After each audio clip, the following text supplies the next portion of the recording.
Now, in our first segment, the Institute for Governance Reform, IGR, an independent national think tank working with ordinary citizens and a variety of stakeholders to bring high-quality evidence into policy making, yesterday launched a report titled Overcoming State Underperformance: How Incentives Can Accelerate Growth and Stability in Sierra Leone.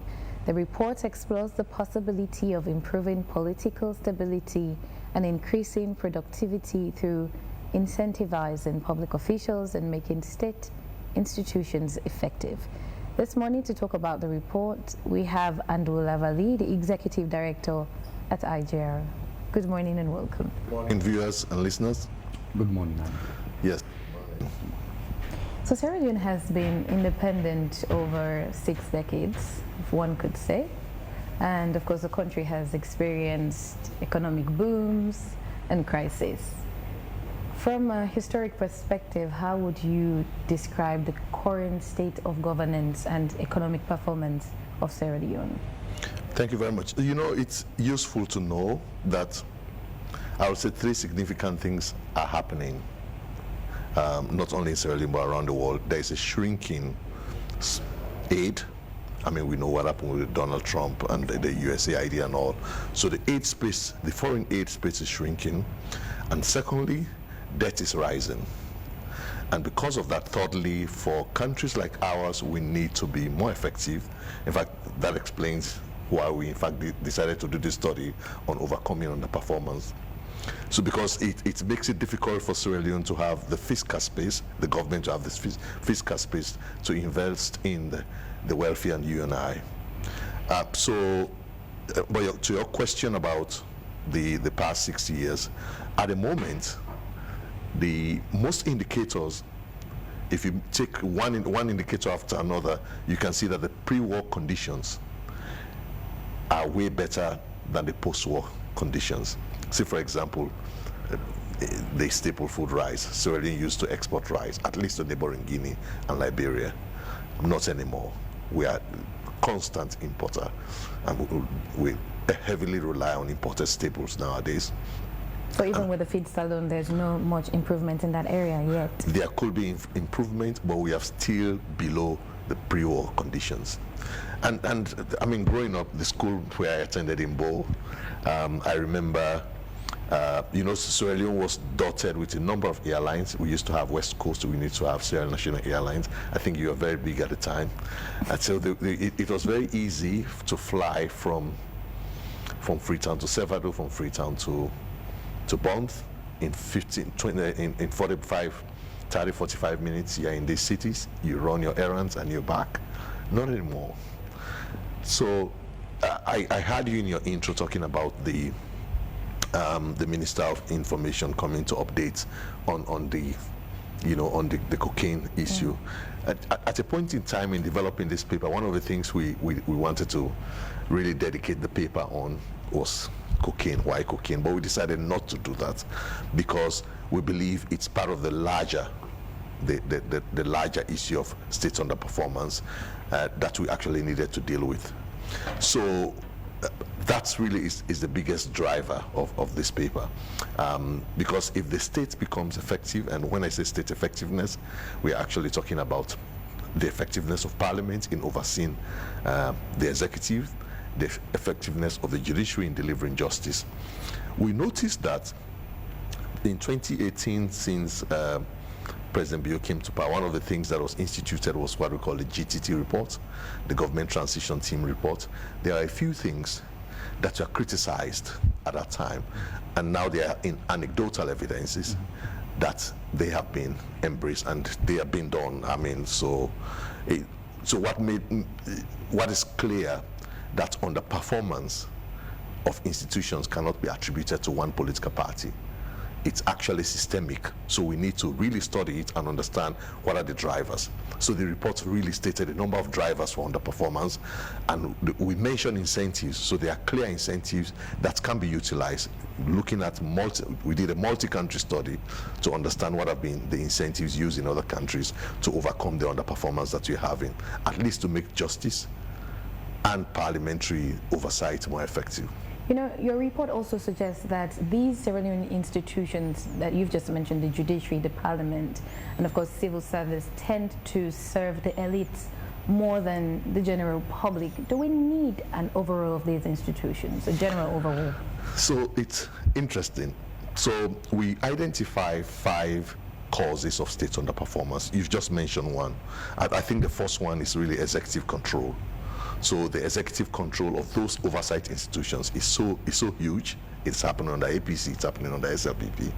And so the strategy always has been for the executive to change personnel. So when there's a change of government, personnel change without necessarily changing the system that is responsible for the underperformance. So there's this common balance in Sierra Leone where people say, this now we turn. So you know, when there's a change of government, you see jobs and goodies of society being distributed to one end of the society and not the other end. I think that's one. The second one, which is really big, which I would like viewers and listeners to understand, is what is the role of the public? What is the public doing to contribute to state underperformance? Normally when there's a case in court, we say, go work at that case day. The last Afrobarometer study we did, 60% of citizens believe that the member of parliament should provide direct support to them. In fact, 79% said they are not doing it. To them particularly, to them particularly, you give me money, my auntie is or my mom is sick, how can I go to my MP or an appointed official to support them? So we've accepted this idea that the state, holds enormous looting, opportunities. So politics is just a way of you being at the helm to control the spoils. So because of that, that's how politics has been shaped over time. So that shapes the relationship between politicians and their leaders. It shaped the civic culture of society. So if my brother or your uncle or your nephew or your kinsman is a chairman of the party, political party, you don't need to worry much about getting good grades to get a government scholarship. I mean, equally, it's the same stewardship that we extend into businesses. Andrew, your earlier submission paints a very worrying picture. In fact, it's when you look at global aid and its current effects on not just Sierra Leone, but many other nations that do rely heavily on these resources that are coming from abroad. It paints a gloomy picture. But again, help the public at this moment to understand the content of this document, because it does catalog a number of issues that touches directly on the lives and livelihoods of the people. So definitely, I mean, most of what I've been saying, it can be found directly in the document. So you've seen over time, because of the lack of trust in institutions, the lack of trust as a result of institutional underperformance, we have this situation where we have a too public in the sense you have a public that feels entitled depending on the regime in power, and you have another set of people that feel aggrieved because of the regime that is in power, that they feel they are not that they feel is not catering for them. In fact, there's an Afrobarometer question that we ask.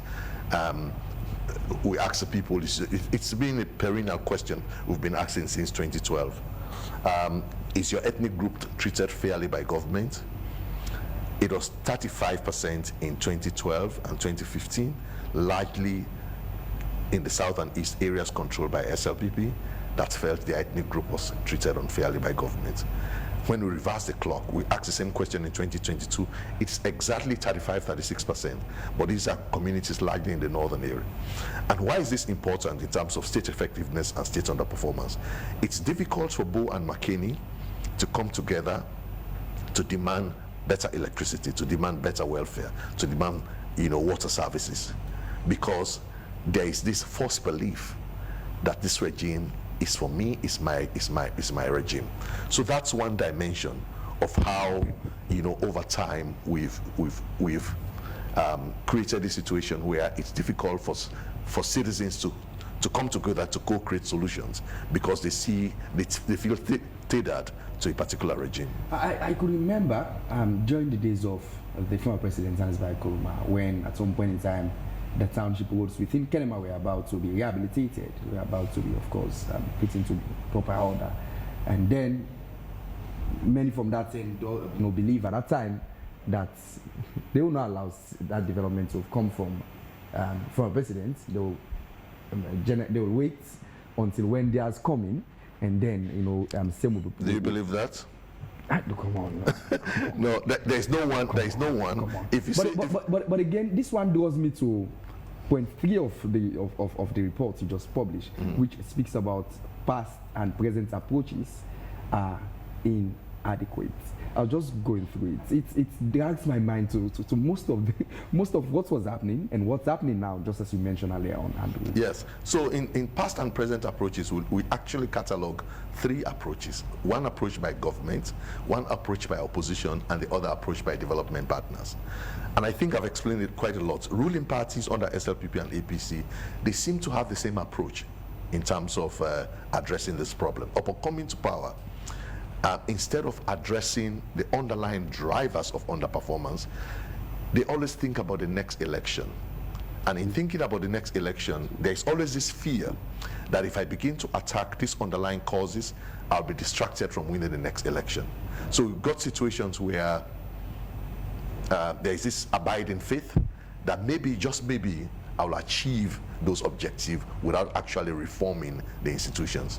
So you change personnel, but the delivery system remains the same. We've had situations, in fact, it's reflected in the reports, where we've had very good people that are excelling in agencies and institutions abroad. They bring them into our context and culture, they fail. So we have, there's a whole professor in peace studies that was at the helm of the SLPP affairs. I mean, the first inning, he couldn't deliver peace. There was a whole professor, not only a professor, but an accomplished practitioner in agriculture under APC. He was appointed as the Minister of Agriculture, but he couldn't deliver. Right. I think he's now late, Monty Jones. I have not called any name. No, So we have this situation. So and because of that, we face this perennial situation, this constant situation of institutions failing, and where do you think we keep getting it wrong? So that's the thing. It's the failure to address the underlying causes of underperformance. It's the same with the opposition. The opposition strategy and the ruling party strategy seems to be the same, because the opposition, all what they want to change is the personnel, not to change the system. So that's why they hardly criticize the system, because what they want to do is to inherit the machinery. And then get benefit from it. And get benefit from it. But one would want to ask, are these 2 political parties really a good for the nation? Because it seems it's a pattern, as you've mentioned. It's one party for another. After the APC, we've seen the SLPP. They are the 2 largest, I would say, political parties. And I believe we're at a point where even the younger generation in Sierra Leone, and Sierra Leone is made up of a youthful population, they're hopeful and looking forward to how they will get food on their table, how the basic necessities, one can access it with your hard work and labor. You could be able to get EDSA, you could be able to, get your gas refilled, you're able to use internet. These are just what a lot of other young people want. But it seems it's a trend as well. As we're growing up, you also have people who tend to step into some of these footprints set by political parties. And if you want to survive, sometimes not everyone is able to be strong enough to say, okay, I've got my integrity, I should work on this and all of that. Some people are easily swayed by external influences. So are these 2 political parties really a good for Sierra Leone? The problem is not with the problem not with the political parties alone. So there's a challenge with civil society, there's a challenge with the media, and there's a challenge with development partners as well. In fact, one of the things we discussed, I only hope by publishing papers like this, it becomes a source of reflection as to how political parties can change course, redirect, change approaches. Because what we reflected upon, it's always okay to talk about scandals. Though there is corruption, there is, you have this cocaine issue, but it's always good to step back to see what is driving this. How can we address the underlying causes? And that's what this report is actually saying. For example, on the donors, there is always this belief that maybe one of these sides is better than the other. And because of that, sometimes there is a belief that, no, maybe if we change regime, maybe something better will happen. So what has emerged out of that, we have a situation where both SLPP and APC accuse development partners of either regime change or regime protection.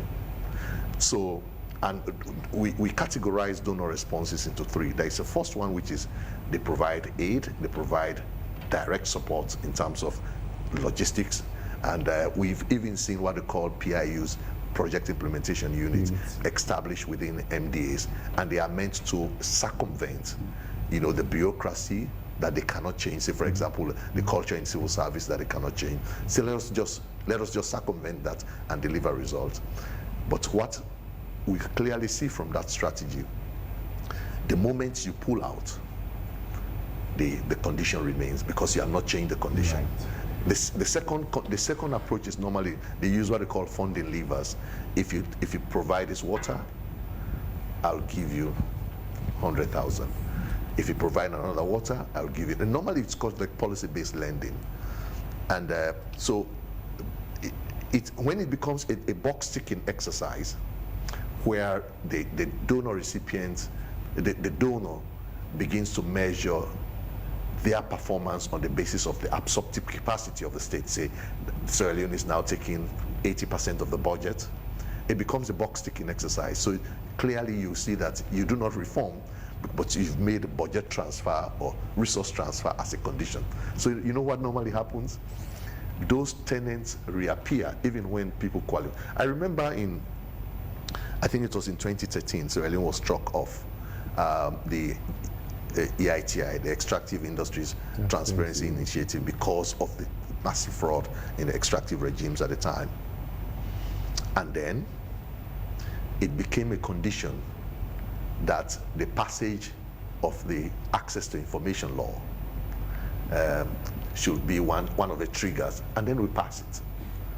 And then definitely the President Nkrumah's platform, financial platform, was threatened at the time, so that made it buoyant. We don't have access to information. We have access to information law, but there are certain information you can't access. And then we actually passed the MCC, the Millennium Challenge Corporation, because we fulfilled most of the conditions. And just at the time we are about to get it, and then we had a situation of the 2023 elections becoming problematic. And then the Americans said, no. You fix this first. Yeah, you fix this first. Yeah, before getting this. So we have this situation where we actually need to properly discern what we're calling conditions. But I think those discernments are quite clear for the most part. But what is unclear is how do you evaluate that institutional reform has actually taken place, instead of just saying it's a box ticking. And just as you mentioned, most times support that does come in form of aid are contingent on, say, Sierra Leone living up to certain expectations. Recently, of course, we saw same with the MCC Compact, that there were a lot of pointers we need to satisfy before same is being given to Sierra Leone. There is an aspect of your report that talks about how Sierra Leone can use incentive for results. Most times, we've seen a lot of incentives being given to Sierra Leone, but the required impact, as you highly mentioned, is hardly felt on the lives of I think we've used incentive in some ways, but we've never deliberately utilized incentive, as a driver of performance within the public sector. So I can give you an example. If you go to Singapore, for you to work in the public service, they hire the best and the brightest, and corruption levels are quite low. And so because of that, it's the state that believes that I can initiate reforms, and when that reform works, I will extend the stewardship to NGOs, to the private sector. So because of that, so in that report we studied a number of countries that have initiated great reforms. So we looked at India for initiated incentives. We look at India, for example, where they utilize teacher pay to incentivize learning outcomes. So if you, depending on the grades the kids get in the public exams, that teacher will get increase in their salaries. In salaries, and because of that, it led to increase in learning outcomes. In fact, if we went to Pakistan, it was interesting. They incentivized what they call their own version of a national revenue authority. So if depending on the revenue that is being collected when there's an increase in revenue, so it's tied to certain incentives. It led to a revenue increase by 13%. So we cannot talk about Georgia. What Georgia did, which for us it's not just an incentive, but it was a broad-scale reform. Georgia fired 15,000 police officers that were deemed corrupt, and they prosecuted 1,000 public officials. And when there was a public opinion survey about the performance of the government, the Georgian government, there was a 60% increase in citizens' trust. So we believe that there could be an opportunity to incentivize the judge, the judiciary, and the parliament. And first, it starts with we've been talking quite a lot about autonomy, but it really starts with guaranteeing financial autonomy and operational autonomy of those institutions. And by financial autonomy, I mean, how can we have a situation where the oversight budget for Parliament is determined by the Ministry of Finance? The budget for the judiciary is determined by the Ministry of Finance. So we need to face a situation where these other bodies of government become self-sustaining. And there are models that you can see in the reports, say for example in Nigeria, in Kenya. So for judicial incentives, so we cannot have a situation where judges are poorly paid, where members of parliament are poorly paid. And we have this political culture where people expect members of parliament to dole out direct benefits. So if we have that situation, it will become difficult. They say you get what you pay for. I'm not saying we become blind to the concerns around corruption, but how can we ensure that the challenges that these institutions face, if you guess how many judges have vehicles, I mean like official vehicles. So normally what these institutions are left to do is to cut corners. So I think that's the first thing. When I say incentivizing, it's not just about direct material incentives, but you can have non-material incentives through recognition.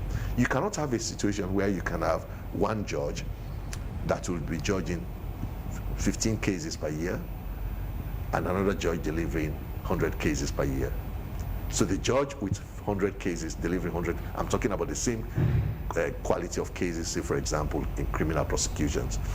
The judge that delivers 100 should be incentivized because they are actually delivering more. They are saving taxpayers' monies. So one of the big recommendations in the report is for the judiciary, the Ministry of Justice, to develop an incentive model for the justice system. It's the same with Parliament. Parliament, they pass a lot of bills. I saw the other day, when you look at some of the contracts that are being passed, so you have this situation where mining agreements, there's a 1% mining agreement that is going to mining communities. So why can't 0.2% of agreements, resources from agreement, actually stay in Parliament? So Parliament doesn't need to rely on the executive to give them funds. Or how those funds are utilized will be up for another debate in terms of effectiveness. But first and foremost, we need to guarantee the financial and operational autonomy of these institutions. And there are many jurisdictions where this is working. You just mentioned reforming the financial operations of some of these institutions, and this also draws us or takes us back to the Constitution, wherein a lot of these provisions were made, giving excessive power to the executive. At a time like this, do you think the constitutional review is necessary? Yes, I think it's up. I don't know, I think we're doing something about it this year. But, you know, beyond just the constitutional review, there is need for us to see how do we improve situations. Because Tijan Kaba, President Bio, President Nkrumah, they all operated under the same constitution, but leadership styles are different.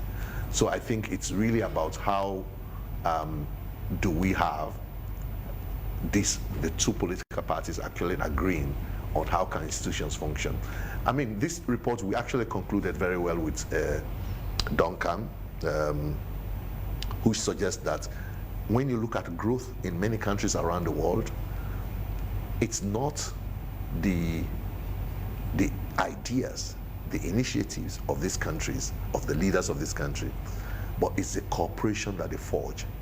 So if SLPP and APC do not come together to say we need justice, we need an effective parliament, we need water, it will be difficult. So if institutions keep sticking to their positions, I mean, if you and I we have in the political situation, and you stick to your posture, you impose a unilateral solution to the problem, we cannot move forward. So that's really the big call. We can talk about all of these things all day, I mean, for all you care, but until we have a situation where diverse political parties and interest groups say this is the kind of country we want. Andrew, your report speaks to several realities on the ground. I was just thinking of the multiplication, or better put, duplication of many governments, ministries, departments, and agencies in country as to their roles and responsibility. Of course, one will say any country that wants to develop needs to usher in the required reforms. But again, take for those ministries, departments, and agencies that speaks directly to protecting the environment. It is under their watchful eyes that we see abysmal deforestation along the Western Area Peninsula, which sits within Freetown. And yes, indeed, we've seen most of this. Now you have Environment Ministry, EPA is there, you have NPAA, and many others that are there to ensure this once pristine biodiversity is being protected. But results becomes a problem. So that's why we need to test out performance-based, result-based system, at least in some sectors. We made this suggestion because when you look at the pulse of Sierra Leone, it is difficult for Sierra Leone to institute broader pay reforms because we don't have the resource. But where we can start with incentivizing performance. And by incentivizing, let's say we start with incentivizing performance in Parliament on the justice system. Yesterday when we were launching, there was someone from the Human Resource Management Office, which manages largely the civil service. They were saying, how do we ensure that we extend this to the civil service? But the reality is, we actually need to start with oversight institutions. You can ask, is Parliament, how much pride is Parliament taking to ensure that MDAs implement the audit recommendations that they oversee? How much pride is Parliament taking to ensure that, say for example, the issue that there's a whole parliamentary oversight committee on environment. How much pride are they taking to ensure that they oversee the applications of environmental protocols, or the APA, for example, is being brought to account. So we have this situation where a lot of Sierra Leoneans actually suspect members of parliament that all of the nominees from State House, they go through Parliament, and B, when MDAs come up in their oversight, the tough questions are not being asked. And then there are questions around how much savings is Parliament making. So that's why let's say if we challenge Parliament to say, the more you make savings from MDAs, a portion of that savings actually stays to Parliament. Do you know what will happen? Parliament will get better, citizens will get better, because it will block leakages. And so we need to find legitimate ways for institutional leaders to actually get resources without them being accused of being corrupt. When Donald Trump was campaigning in the US, he said, I'll cut taxes for the rich. He was so open about that. And Kamala Harris was very clear. For those that are, first-time home buyers, I'll build 3 million houses. I'll create startup funds, 50,000 first time. If here, when you do that, it's corruption. You're actually providing funds for your supporters. So one of the things that the incentive system does is to say, let us really reduce the stigma of people making money to be seen as corruption. But there are legitimate ways that you can improve society and create monies for yourself. You get recognition without you being seen to be corrupt. Let's also talk about the societal pressure which you made mention of, and earlier as you were speaking, you mentioned it. It's also in your report, wherein it is, you've just mentioned not just those who are in the institutions, but us as citizens as well. We also have our responsibilities, wherein it is easy to bribe a judge, bribe a magistrate, or maybe someone who's a law enforcement officer, or use our influence, whether politically and the likes. What responsibilities also lie with citizens? Because in the end, regimes do change, as you've mentioned. So it might favor one person today and tomorrow it doesn't favor you. So how do we move on from this as citizens? Well, I think it's quite a catch-22 situation. In the first place, there is a trust deficit. A lot of citizens do not believe that institutions really deliver, that institutions go by their mandate. So what citizens go for, they do not go for the public goods.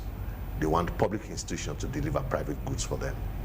So you have an institution with the core mandate of delivering justice and fairness. You say divert that or pervert it, direct it towards me. So we use influences, we use classmatism, we use ethnicity, we use township associations. So, Isabella person, do you go talk to them for like bend the rules on you. So face a situation where, citizens are making things very difficult for leaders because citizens, we are so much impatient for, for the right things to be done. We want a judge to deliver, decisions in our favor. We want MPs to give us direct material benefits instead of, understanding that member of parliament is actually a public official delivering public goods.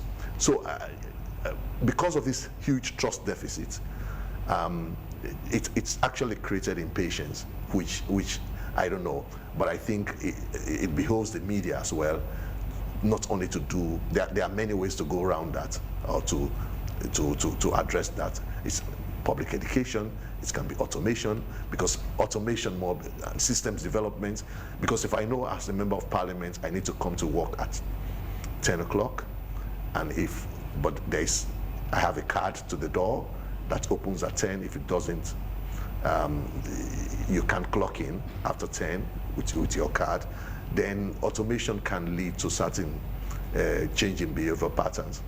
So it's one is public education that will change that over time, because cultural shift is quite difficult to make, and it cannot happen literally overnight.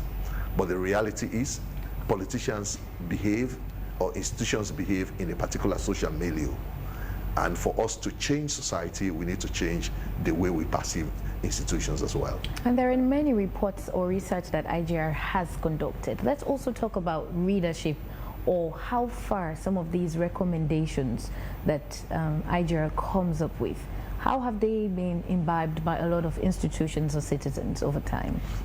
So normally we are always conscious of people in the driving seat of policy, because at the end of the day, we do not measure ourselves by number of reports we publish, but the uptake of our recommendations.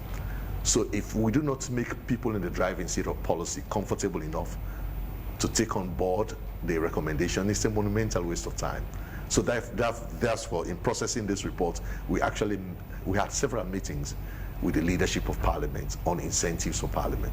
We had meetings with the leadership of the Judiciary, and in shaping the recommendations, because at the end of the day, that's how we measure ourselves. It's not how many times we blast on radio, because there are many indicators that are down. The easiest thing to do is to sit back and then you lambast that these things are going bad. But the most difficult thing is actually to sit back and reflect. Is to sit aside and reflect on solutions. And that's really, I think, where IGR sits as a think tank, profiling solution. There are many times we could be wrong in some of the diagnostics that we make, in the solutions that we provide, but we treasure engagement with institutions. Parliament seems to be having a case here this morning that has been put forward by Andrew as ways to ensure they are insensitized in terms of them getting the required finance to carry on with their operations and activities. But again, Andrew, at this particular moment, do you think performance-based financing is one of the ways to go in terms of ensuring that ministries, departments, and agencies in country, giving the required results as expected in their operations and activities? Obviously, it's one big way to go, given that we do not have the resources to do broad-scale pay reform, pay and compensation reform. So I think we need to have targeted performance-based system, reward systems. And it's not just about financial rewards. It could be about, getting a particular judge that have excelled in maybe cutting down backlog to be acknowledged in the president's investiture in giving awards to outstanding Sierra Leoneans. So there are many ways that you can get people to deliver results. But by and large, we cannot. I mean, the HRM was saying, yes, they were quoting figures yesterday at the launch about what is needed to do a complete pay overhaul and pay reforms, which Sierra Leone cannot afford at the moment. So, and given the shrinking of aid, given the rise in debt, we really need to have targeted, targeted actions on how to accelerate delivery, how to accelerate performance within the context of the resources that are available. One would also say these are like external shocks, but every time they happen, countries with very weak foundation, they suffer the most. Is that the case for Sierra Leone? Yes, so that's why it's always good for institutions to get constant reform. So what a number of organizations are doing, not only government, NGOs, there's quite a lot of learning that is happening. You say this is dwindling, they've cut down a lot of aid for many organizations. What are we going to learn from that IGR? Our funds are cut off as well. It's not just government. How are we learning from that? How do we adapt under the circumstance? So this paper is really about how can governments adapt under the circumstance? How can results be delivered under the circumstance? So it's not just about waiting for shocks to happen, but it's always the knowledge that shocks do happen. We've got Ebola shocks, we've got COVID shocks, we've got the Ukraine, now you have the Trumpian shock that is happening. So shocks do happen at any time. So it's really the investments that you make in your institution to develop an enduring mechanism to deliver results that really matter. I think that should count more. And to me, it's really the bridge of accommodation that politicians can make, given that no one side can actually address the challenge of Sierra Leone. We have to go across the divide to ensure that, the APC and SLPP have to make justice work. Imagine 2028. Imagine one of the political parties say, I do not accept the election results. And if even SLPP says that, or APC says that, I think there will be complete disorder. So to prevent that, we have to ensure that institutions work. We have to ensure that that consensus has to be made for institutions to work. There's a belief that institutions work for a certain set of people and institutions work against a certain set of people.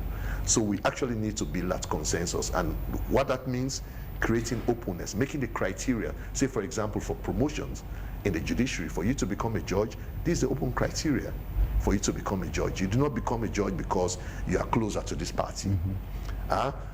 We create incentives. We have situations, for example, most of the oil contracts passed by the Nigerian parliament, part of those funds actually go to the Senate, the Nigeria Senate, they do not rely much on the executive to finance them. How do we have self-financing mechanism, given the vast library of information available that we can learn from other countries? So nowadays, knowledge is out there. So I think the question is reluctance, and we really need to generate political will. One of the things that's really promising is the fact that political parties sat down and agreed on 80 recommendations. So to me, it contained the seed of renewal, that it's possible for us to strike compromise. And that stewardship has to be extended. So for example, how do we make Parliament effective? How do we make the judiciary effective? How do we cut down backlog cases? If we have a judge, for example, or the parliamentary administrator that is effective as cutting down, finances going to the correctional center, the prison, that individual or that unit should be rewarded, because they're actually cutting down costs to government. It's coming from cost to government. If we have a particular agency that is top-notch in implementing audit recommendation and cutting down costs, that agency should be rewarded. So we cannot be another Singapore, but we need a situation where government can be in position of employing the best and the brightest, and government should be in position of properly rewarding those best and brightest that have been employed. I think on our Facebook page, Mr. Igdozak says Andrew Lavalie in the area of Nawiton, even in the US, you'll get more appointments from the people that are in the same party with Donald Trump than the other party. Just that the context of Sierra Leone, we should stop sacking public servants based on their names, their regions, which have been ongoing for decades. I think this is something you've also talked about over time as to the realities in the country. No, this Nawiton is not appreciated anywhere around the world. That it happens in the US, it doesn't mean it's admirable. So institutions should provide public goods, not private goods. So that's really how the public service works. So you cannot say this now we turn to give scholarships to people who supported a certain political party. This now we turn to give contracts to people who supported certain political parties. It doesn't mean that because it happened in the US, it's desirable. The reality is, in the US, it's not seen to be corruption. I think what we reflected in our paper, because if Kamala Harris won the election, you will have seen, housing, building societies coming up with housing schemes to build houses that will likely be beneficial to, people in the lower rungs of the US. It's not corruption, because she actually promised it in the campaign. It's in political science, it's back channel transfer, to supporters. I am saying that in Sierra Leone, we actually need to stop labeling everything about corruption, but we create an incentive system for citizens that are working hard to be rewarded. And at the same time, you actually face, a bigger equilibrium where the citizens benefit that are working hard, society benefits, and institutions develop. If you had to outline 3 key steps that Sierra Leone should take immediately to improve governance and the economy, what will they be? I think it's a difficult question, but I think first and foremost is to ensure that institutions actually work, and this paper is dedicated to that, to ensure that we create financial autonomy of Parliament and the judiciary, and there are clear procedures. Normally we keep crying over judicial independence, parliamentary independence, but hardly do we come up with suggestions or solutions to that. What this paper has done is to really put the information together. I mean, it could be challenged, and that's really that we pride ourselves to face debates on the issues we raise. But that's one. And then the other one is citizen transformation. We really need citizens to change mindset. Mindset shift, mindset development is big. And that's why really President Bill should not give up on the slogan he had in his first inning, New Direction. New Direction does not mean making more schools. It doesn't mean creating more hospitals. It actually means that you are going in this direction, but it's actually wrong. You need to go this way. So it's how much shifts are we making in terms of attitudes? How much shifts are we taking in terms of mindset, the way we view things, the way the culture in civil service? How much change are we making in that? I think that's big. There needs to be change on the donor side as well, the development partner side as well, and you can see those reflected in the recommendations. Indeed, thank you so very much, Andrew Lavalie, for your time this morning. He was talking on a recent report which they published yesterday, and it's been titled "Overcoming States Underperformance: How Incentive Can Accelerate Growth and Stability in Sierra Leone." I believe this is a conversation that will continue. Definitely. Thank you very much. Yes.